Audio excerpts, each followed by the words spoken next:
بسم اللہ الرحمن الرحیم۔ السلام علیکم۔ اسلامک واقعات اور انفارمیٹو ویڈیوز دیکھنے کے لیے چینل کو سبسکرائب کیجیے۔ رسول اللہ صلی اللہ علیہ وسلم صحابہ اکرام رضی اللہ عنہم کے ساتھ ایک مجلس میں تشریف فرما تھے کہ ایک عورت آئی اور اس نے اپنا نفس رسول اللہ صلی اللہ علیہ وسلم کے سپرد کر دیا کہ اس کی جہاں چاہیں شادی کر دیں۔ ایک غریب کنوارے صحابی موجود تھے۔ انہوں نے کہا، یا رسول اللہ صلی اللہ علیہ وسلم، اس کی شادی آپ مجھ سے کر دیجئے۔ تو رسول اللہ صلی اللہ علیہ وسلم نے پوچھا، تمہارے پاس اسے حق مہر دینے کے لیے کچھ ہے؟ اس نے کہا، میرے پاس کچھ نہیں ہے۔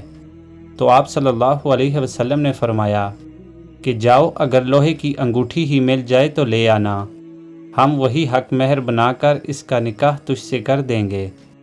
وہ صحابی اپنے گھر گیا، مگر غربت کا یہ عالم تھا کہ گھر میں لوہے کی ایک انگوٹھی بھی نہ ملی۔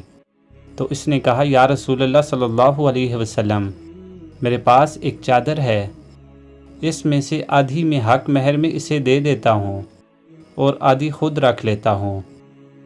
رسول اللہ صلی اللہ علیہ وسلم نے فرمایا، وہ آدھی نہ آپ کے کسی کام آئے گی اور نہ اس کے کام آئے گی۔ وہ خاموشی سے ایک طرف ہو کر بیٹھ گیا۔ تھوڑی دیر بیٹھا رہا مگر اٹھ کر جانے لگا۔ تو رسول اللہ صلی اللہ علیہ وسلم نے اسے بلایا اور پوچھا، کیا تمہیں قرآن میں سے کچھ یاد ہے؟ اس نے کہا کہ یا رسول اللہ صلی اللہ علیہ وسلم، مجھے فلاں فلاں صورتیں یاد ہیں۔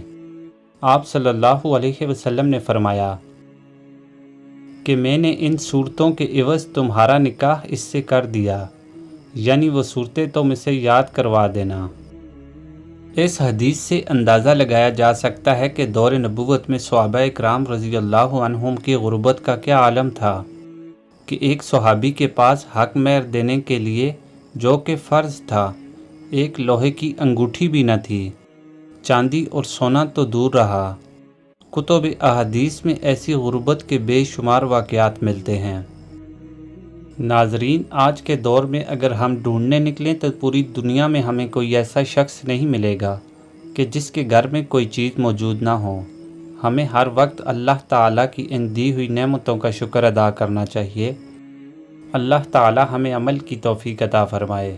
آمین۔